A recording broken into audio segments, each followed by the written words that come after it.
یعنی انسان سے روح ارضی کہتی ہے زمین کی روح، یہ آسمان کا نیلا گنبد، یہ خاموش فضائیں، یہ پہاڑ، یہ جنگل، یہ سمندر، یہ ہوائیں آج تمہارے سامنے ہیں۔ کل یعنی ماضی میں جب آدم جنت میں تھے تمہارے فرشتوں کی ادائیں تھیں۔ آج دنیا کے شب و روز کے آئینے میں اپنی ادائیں دیکھو۔ اس بند میں روح ارضی انسان سے کہہ رہی ہے تو اس دنیا میں آیا ہے وہ وقت دور نہیں جب زمانہ تیری آنکھوں کے اشارے سمجھے گا۔ میرے خیالات کے سمندر کی کوئی حد نہیں، یہ بے کنار سمندر ہے۔ جب تیرے سینے سے آہیں اٹھیں گی تو آسمان تک پہنچیں گی۔ اپنی خودی کی تعمیر کر اور پھر دیکھ کہ تیری آہیں کیا اثر دکھاتی ہیں۔ سمجھے گا زمانہ تیری آنکھوں کے اشارے، دیکھیں گے تجھے دور سے گردوں کے ستارے، ناپید تیرے بحر تخیل کے کنارے، پہنچیں گے فلک تیری آنکھوں کے شرارے، تعمیر خودی کر اثر آہ رسا دیکھ۔ یعنی روح ارضی آسمان سے انسان سے کہہ رہی ہے انسان اس وقت تیرے اشاروں پر چلے گا، آسمان کے ستارے تیری حرکات و سکنات کو دیکھیں گے، ہے نا، اور تیرا بخیل بے کنار ہے، تیرے نالائے ہائے نیم شہی کے چنگاریاں آسمان تک پہنچیں گی۔ اپنی خودی کی تعمیر کر اور دیکھ کہ تیری آہیں اپنا کیا اثر دکھاتی ہیں۔ خورشید جہاں تاب کی زو تیرے شرر میں، آبادی ہے ایک تازہ جہاں تیرے ہنر میں، جچتے نہیں بخشے ہوئے فردوس نظر میں، جنت تیری پناہ ہے تیرے خون جگر میں، اے پی کرے گل کوشش پی ہم کی جزا دے۔ اب چوتھے بند میں شاعر کہتا ہے کہ زمین کی جو روح ہے وہ انسان سے کہتی ہے اے انسان، اس دنیا کو روشن کرنے والے سورج کی چمک دمک تیری ایک چنگاری میں ہے۔ خدا نے تجھے جو ہنر عطا کیا ہے اس سے تو ایک نئی دنیا آباد کر سکتا ہے۔ خدا نے تجھے جنت بخشی تھی، اب جب تو اس دنیا میں آ گیا ہے تو یہ جنت تجھے جچے گی نہیں، کیونکہ تیرے خون جگر میں خود ایک جنت پوشیدہ ہے، چھپی ہوئی ہے۔ یعنی انسان اپنی قوت عمل سے، اپنے کام کرنے کی طاقت سے خود اس دنیا کو جنت بنا سکتا ہے۔ روح ارضی کا کہنا ہے کہ اے خاک کے پتلے تو لگاتار کوشش کر۔ خاک کے پتلے مطلب مٹی کے بنے ہوئے گڈے گڑیا، تو لگاتار کوشش کر۔ گڈی گڑیا کون ہے؟ ہم کو کون نچا رہا ہے؟ اللہ تعالیٰ، تو ہم انسان ہی گڈی گڑیا ہیں، وہ بھی مٹی کے۔ تو پھر دیکھ تجھے اس کا کیا پھل ملتا ہے۔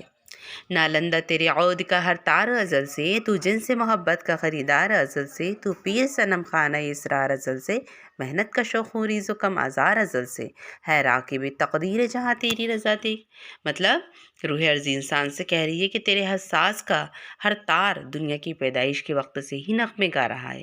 تو ہی عشق کی جنس کا خریدار ہے، تو ہی محنت و مشقت اٹھاتا ہے، اپنا خون پسینہ ایک کرتا ہے، تیری ذات سے دوسروں کو کم آزار پہنچتا ہے، تو لوگوں کے دکھ درد میں شریک ہوتا ہے، تیری ہی رضا تقدیر کی سواری ہے۔ یعنی اگر انسان اپنی خودی کو اتنا بلند کر لے کہ پھر خدا بندے سے خود پوچھے بتا تیری رضا کیا ہے۔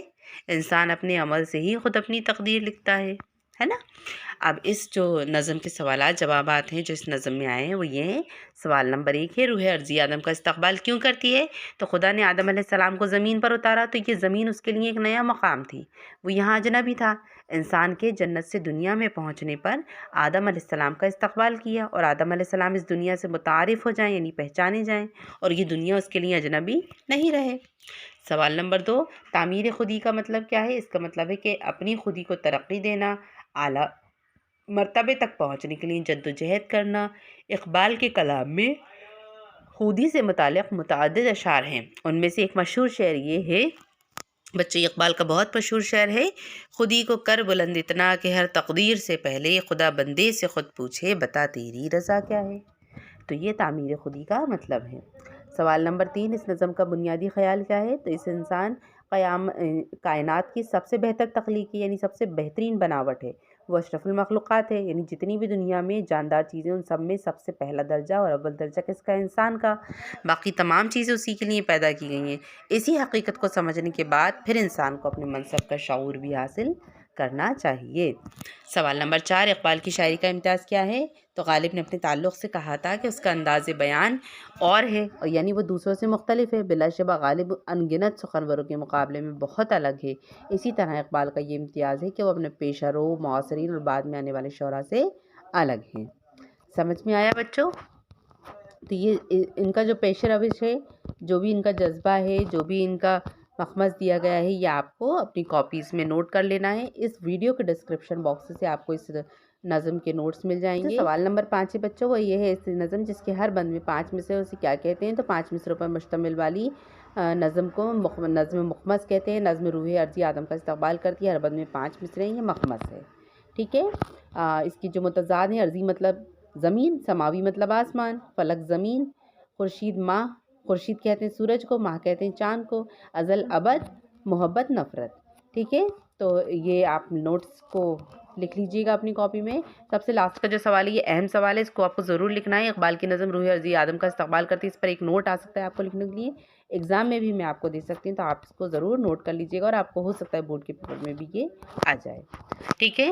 تو آج کی کلاس میں اتنا ہی بچوں، اجازت دیجیے، آداب۔